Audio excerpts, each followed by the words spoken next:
What's happening? Happy Sunday. Today is Sunday, the 26th of September. Obviously, I'm not Rev Melissa. Rev Melissa is still on location in Oregon, so I'm holding it down for her here on the Living Life Enjoy show. So just a reminder, this show is about talking to people who are living their lives in joy and who are connected to their yes and letting them share their light with the world. So I got a special guest for you today. We're going to be talking to Miss Fee King. I'm going to introduce her in just a second. So as Rev Mel would say, let's go, let's set, and let's ready.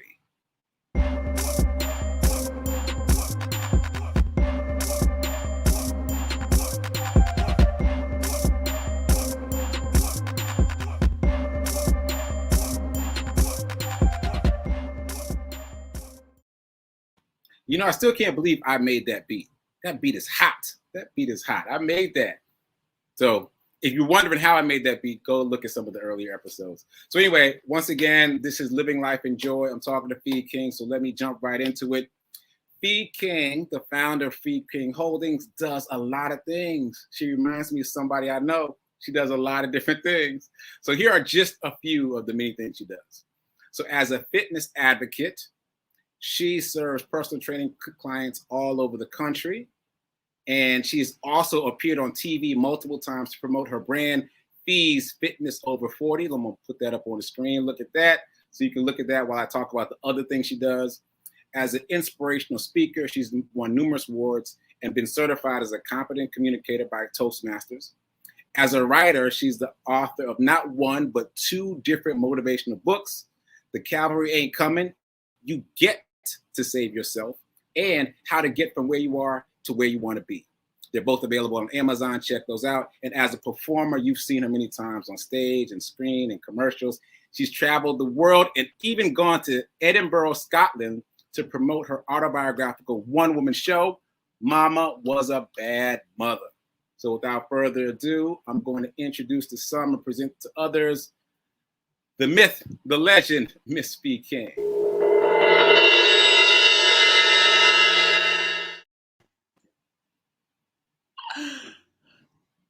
I love that.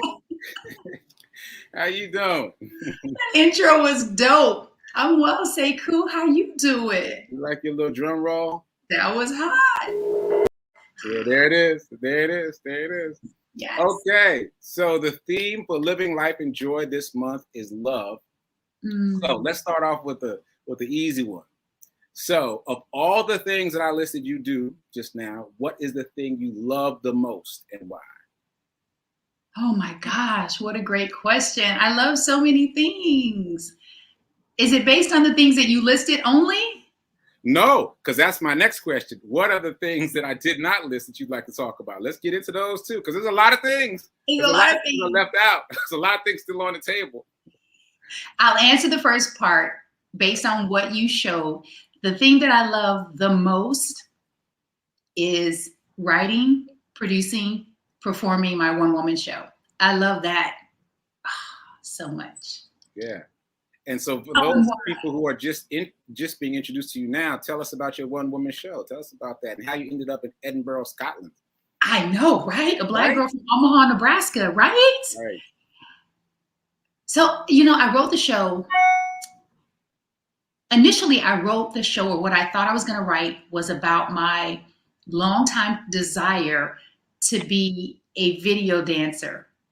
I bet you didn't know that. I did not.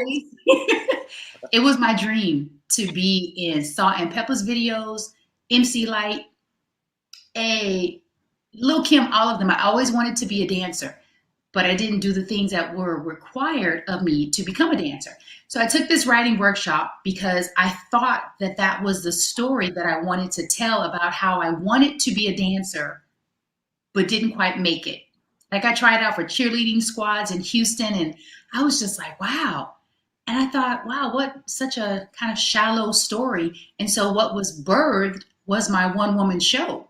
It's as if the show wrote itself. And it was out of the need to heal my relationship with my mother. Okay. Yeah. You want to tell us a little more about that? You're just going to drop that and back that? Come on now. You can't just leave it there. So tell us about that. Tell us about you healing your relationship with your mother, because that sounds like it's ultimately about love. It was ultimately about love and me learning to love and forgive myself, love and forgive my mother. And so instinctively or intuitively, I believe I always knew at the age of 30 something, I realized I had a feeling that my mother wasn't going to live to be an old woman.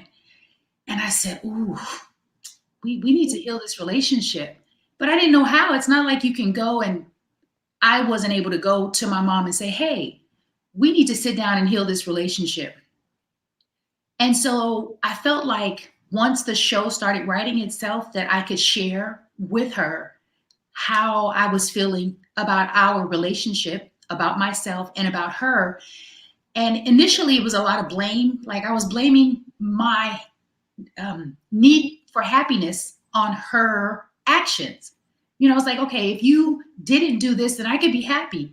If you would stop doing this, then I could be happy. And what I realized was, no, you get to be happy right now, and you get to accept and forgive your mother for who she is and what she did, because you also could benefit from forgiving yourself. And so when I showed my mom the show, it was a snippet, 12 minutes. I was so nervous, Sekou. And so my sister said, I'm going to fly home with you to support you. She was like, 'cause girl, right? Yes. And so Nikki flew back to Omaha with me. I had a 12-minute VHS tape. And at the time I put the tape in, my mom had been drinking. So my mother was a highly functioning alcoholic until she wasn't. So I put the tape in, and she's watching it.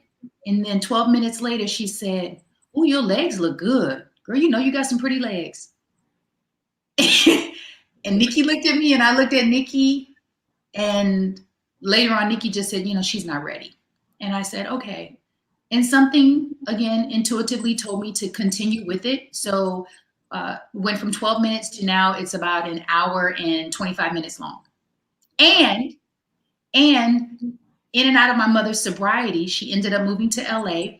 I was performing the show. I took the show to Omaha, which is where we're from. She flew from LA to Omaha to support me. She was the caterer. She cooked the food, and she said to me, it's a really good show. I think you should continue to do it. Oh, and I was like, all right. And you got the pretty legs. Yes, I get to keep working on these legs, because she always thought I had pretty legs. So that means a lot. Yeah. That's a great story. And it's so interesting that this whole week, Rev Melissa has been talking about spiritual partnerships, spiritual relationships, rather, and not just love relationships, but relationships we have with family. And there's so much blame that's automatically a part of those relationships, right? It's so easy to point the finger, and it's really hard to wrestle the finger back around to ourselves and to get to the place where you get to say, I can choose how I feel right now. I don't need approval. I don't need anything else from anybody to choose how I feel. That's a big lesson. So if you got that through this journey, that's incredible. Thank you.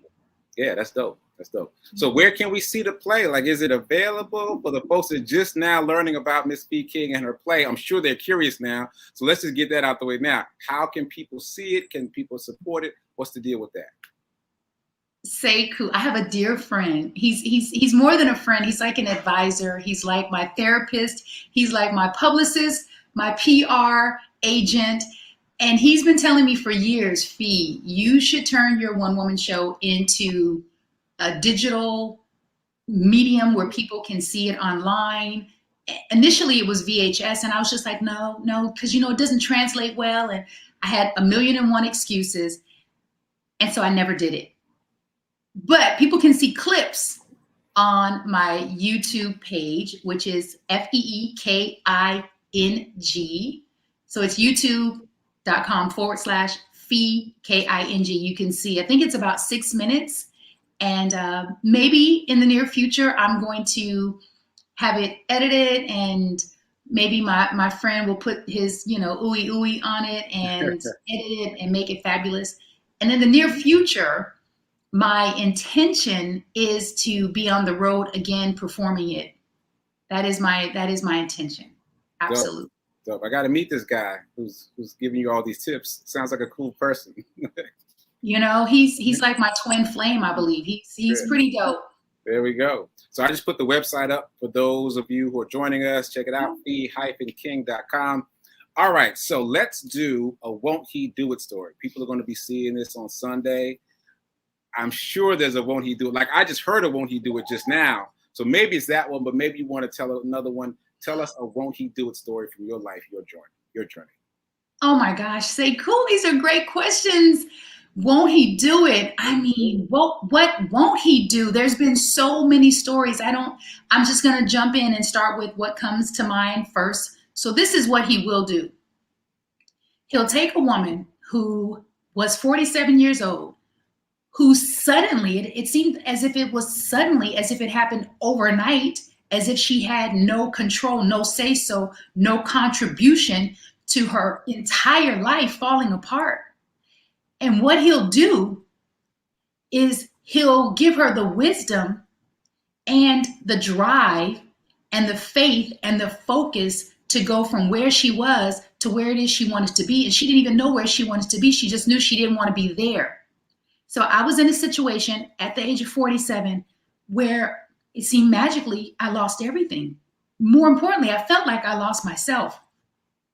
But what I realized is that I didn't. I thought I lost myself, but I didn't. I was able to get myself from a situation in a foreign place. I was living in Orlando, Florida. I had no friends, no family. I was in a relationship that I wasn't serving and it wasn't serving me. And I needed to start over. And I had no money. I had no job. I was able to get myself from there to Bowie, Maryland, live with my sister, which was a great support system. And I was able to start my life over, just day by day, rebuilding. And I think the smartest thing I decided to do was to become a Lyft rideshare driver without any judgment. Like for me, I said, I need to meet people. I need transportation. I need to make money immediately. I need not go into a corporate setting. And I need to land so that I can figure out what part of the region I'll eventually live in. And Lyft supported all of those things. That's great. That's great. And it reminds me of something that I was listening to the other day. There's a guy, he calls himself the Wall Street Trapper. Are you familiar with him? The Wall Street Trapper? Yeah, so we have to have a whole different side conversation about that guy. Okay. But anyway, he left a 6-figure job and slept on his aunt's couch for years to recalibrate, to get himself together, because he didn't like where he was and he had a bigger vision for himself. And he said, you shouldn't feel any kind of way about doing what you have to do. And Gary Vee says the same thing. A lot of people know Gary Vaynerchuk. He goes by Gary Vee. He talks a lot about just doing what you got to do, like to get yourself to the place where you want to be. And just to circle back, Wall Street Trapper is now a multimillionaire, but he wouldn't have become a multimillionaire if he hadn't taken a step back and done what he needed to do to get himself right. So good for you for just doing what you got to do to make it happen and to move to the next level. Thank you for sharing that. That inspires me because I strongly feel that way. And I think it's important, and it's not easy for us to not be kind of married to other people's opinions of us, especially once you get to a certain age. Society really places on you who you should be, what you should be doing, where you should be. And I just no longer live in a space of shoulds. Yeah, should is a bad word. Should is a 4-letter word. It really is. We should be taught that should is a 4-letter word and can't is a 4-letter word. Those are bad words that we should not ever use. And try. Awesome. Great. We ought not use those words ever again. Exactly. So now I wanted to say a little bit more about Gary Vee because he talks about this a lot, and he has this great story where he talks about he was grown, adult, graduated high school, college, and was working in a liquor store, and his friends would come in to buy liquor to go party it up on the yacht, the big party, whatever. He's selling them liquor, right? And he felt so, let me rephrase that. He didn't feel bad about it. He was clear about his goal, but he understood how they perceived him. Yeah. But now he's a billionaire. Like now he's known the world over. And those folks are just doing, regular things. So he had a vision for himself, and he was able to maintain his vision as he did those things that he needed to do to get there. So yeah, that's a won't he do it for all of us? Stay the path. Okay, so the name of the show is Living Life in Joy. So let's get to some joy questions. So what does joy look or feel like to you? It absolutely is a feeling. It's a feeling of competency. It's a feeling of peace, calm, amidst what could look like a storm. Right? Just this morning, Sekou, I was on a walk jog, and I was almost brought to tears because I said, my God, I am so happy right now in this moment. I don't know what my accounts are showing. I don't care. I am just so filled right now because I get to do everything that I want to do. And this morning, I got to train women virtually live for free. And I was like, you know what? I want to inspire women specifically, but not exclusively, every single day in every aspect of my life, whether it's the grocery store, whether it's the cleaners, whether it's in an airport, whether it's on a stage, whether it's in a car, whether it's on this jog. And I felt so complete. And I don't have everything that I want, but I have everything that I need. And I was like, oh my gosh, I have everything that I need. I don't need anything else other than what I have right now in this moment. Amen. So for me, that is utter joy. That's joy, and won't he do it? And all the things combined. That's amazing. So gratitude is the way, and everyone talks about it, but it takes a long time to get it. Gratitude is the path through whatever it is you're going through. So I'm glad you mentioned gratitude. And also you mentioned that, like, what sounds like a mission. Do you have a mission to help women? And is that what I'm hearing mixed in there somewhere? Tell me about your mission in terms of personal training. What's your goal? Well, again, another great question. My publicist, PR, my therapist, this guy he's really been that for me.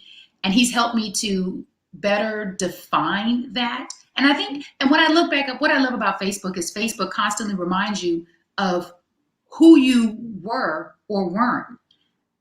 And I said, oh my God, I needed to be reminded that this is who I've always been. This is what I've always done. I have been doing this subconsciously, innocently, at least ever since I've been on Facebook, which is 12 years. So my mission is to uplift, inspire, encourage, and equip women over the age of 40 specifically, but not exclusively, to live the life of their truest desire and dreams at that age, whether you are 40, 45, 50, 58, 68, 72, 88. You still have time and you're not too old.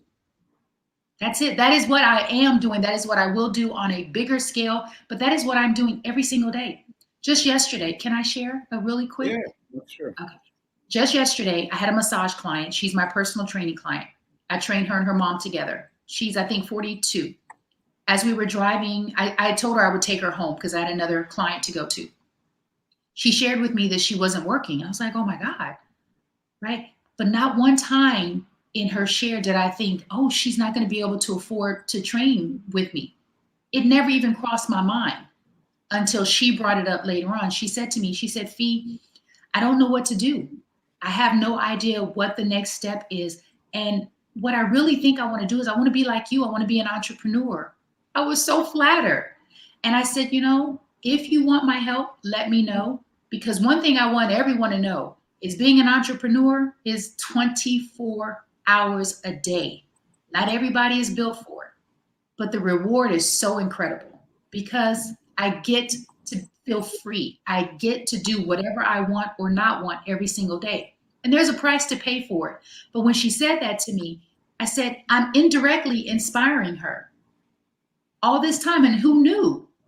And it was confirmation for me. I was like, God, thank you. This is what I do. This is what I've always done. I just didn't know that it could be a career. Even as a little kid, I remember, the older kids telling me that I inspired them. Or you make me so happy, little girl. And I was just like, okay. I didn't know that I didn't know that I didn't know, but now I have an inkling of what I do. just by showing up as I am, just who I am. So it looks like you always had a big spirit, even when you were a kid. Right. And I think a big spirit can be intimidating to people who can't really, because we like to identify and label things. And so if you're not able to identify exactly what that is, then you mislabel it. So I know I was mislabeled for all of my childhood, most of my young adult life. And it was just like, no, this little kid just has a big spirit and a big energy and a big dream and big visions. And it needed to be harnessed. But thank God the universe brought all of the right people into my life at the right time to harness it. So I'm exactly where I'm supposed to be. Exactly where I'm supposed to be in this moment. Won't he do it? Won't he Won't do he do it? Right. All right. So let's keep going with these joy questions. So Reverend Mel, the usual host of the show, often says that she is living life in joy. So what are you living life in, Fee? What are you living life in? I am living life in purpose. Tell us about I am living life in purpose and on purpose. Yes. Tell us about it. I'm so clear on my purpose. I'm so clear on exactly what I am supposed to do, and I'm doing it every single day. Example, I met someone about maybe 4 or 5 months ago. We were having a phone conversation, and within maybe 15, 20 minutes, this man said to me, you know, my company is hiring. And as soon as he said that, I'm thinking, how did we get here? We were talking, we hadn't even gotten into what I do for a living. And I thought, okay, God, is this a sign? And then I was like, no, it's a test. It's a test to make sure that you're clear on exactly who you are and what you want. And so I listened to what he had to say, and I said, okay. I said, I'm not looking. I said, I don't even have a job. I said, I have a purpose. So I'm so clear. And he said, well, and then I thought, is there something about me that looks or feels unstable? Right? You know, not you. I started to internalize it. He said, I'm going to send you the link. What's your email? And I just said, you know what? I think this is more about him than me. I said, okay. I never even opened the link. About a week later, he called and he said, did you get that application? I said, I don't know. I said, but I don't think I was clear. I am so appreciative and thank you so much. I said, but I'm not interested. I said, I have a career, I have a path and a purpose. I said, and I'm not going to let anything or anyone allow me to deviate from that. I said, I'm so clear on where I'm going. And he said, yeah, but wouldn't it help to have a little more money? How do you know I don't have a little more money? Right. I mean, it was just assumptions made. And I thought, is there something that I'm doing or saying? And then I was like, no. And all you need to continue to do, you get to say thank you, but no thank you. And that's what I did. I didn't even open the application. I don't want to know how much they're paying because there's not enough money for me to commit my time to building someone else's dream. I'm just not interested in that ever again. Amen. Amen. Won't he do it? Won't he do it? Won't he do it? And I love that you said that you were wondering if it was a sign and then you realized it was a test. Because doesn't that happen to all of us? When these things happen and we're like, ooh, is this a sign? But when you're clear about your purpose, as you say, when you know where you're going, it's always a test. I call it the oh really man. The oh really man is going to show up like, oh really? Oh really? You think you're doing something? You think you're doing something? He's going to tempt you. Son, that's when you got to stay the course. You got to stay the course. And then it gets easier and easier to make the choice to choose you and to choose your purpose over and over again. You just got to do it. You got to lock in on that. Yeah. So tell me about your joy song. What's your joy song and why? What's the song that gets you moving and grooving? I have to watch myself because I was like, make sure you don't overdo the dance moves to this song. Hands down, Leandria Johnson and there's a guy, forget his name, but the name of the song is Grace. Okay, tell us about Grace. I don't know that one. I walk by faith. I'm blessed. I'm kept by the best, blessed Everybody say grace. I mean, when this song comes on, for some reason lately, Pandora hasn't allowed me to rewind. And I was like, yo, so I had to upgrade the account just so that I could rewind grace. Just for that song. Just for that song. Oh, that song is so powerful. I love that song so much. I love the beat. I love every single lyric. I had a public speaking event. It was a keynote and it was recorded. And one of the questions is if you had a theme song that played in your head and that you could be introduced to this song, what would it be? And so I sang it. I'm a terrible singer, terrible. And that's okay, because I will do some karaoke and I will make it look like I know what I'm doing, but it's real bad. But I get so pumped, like I fool you. You like, oh, get it, girl. And like, she sounds horrible, but she's so into it. And that's how I feel when that song comes on. That one and just about everything Anthony Brown does. Gospel singer, everything he does is lit. I don't even use that word, but that's how fire it is. That's what's up. You're making me think about Kevin Hart when he does that bit about he's going to make you think that he's singing, but he's not going to do anything. He's going to point and open his hand. Yes. And do the karaoke. Trick them. That's what I do. I put on lip gloss before I get started, and I said, "Where my ladies at? Where my ladies at?" It's the whole thing. It's the whole thing. So, what is the theme of the song? What is Grace about? The theme of the song is knowing that grace, God has given you grace. Okay. And that's essentially it. And she talks about knowing that she walks by faith and she's kept by the best, and nothing that she has accomplished is of her own doing. She knows that this is all God. And so I didn't grow up in the church, and my mother told me that we believed in God. I was like, oh, okay. But we never went to church, but we believed in God. We never had a Bible, but I was like, okay, but we believe in God. And I always had a seeking spirit, always. So my auntie would take us to the Kingdom Hall. And I just remember, when I would come home, my mom would say, how was church? And I was like, it was so boring. And so church was so boring to me, but I still had a seeking spirit. So I would seek it out on my own. But I realized that God was bringing people into my life to introduce and expose me. So random people would just take me to church. Honestly, I don't even remember who a lot of these people were, but I was always in somebody's church. When I moved to Houston, I was 21, and I took myself to Wheeler Avenue Baptist Church, and I got baptized by myself, no friends, no family, didn't even know what it was, but I just felt like, I think I'm supposed to get baptized. I want to get baptized. So I got baptized, continued to go to the church. But again, I was like, I don't know, there's just something missing.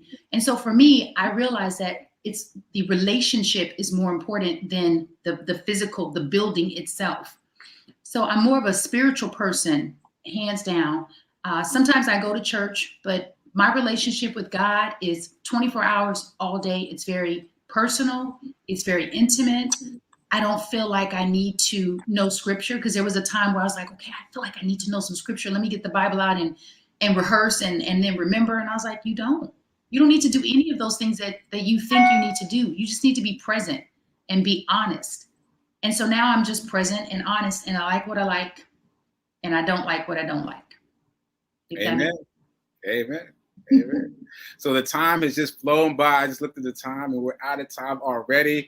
I could talk to Miss Fee King all day, but folks, check her out, fee-king.com. Go to her website, support her projects, nudge her about that play, because you definitely want to check that out. And let's see, today is Sunday, so you'll be seeing me again on the Be Your Own Hero show, Monday, 10 a.m. Eastern, and I'm there all week.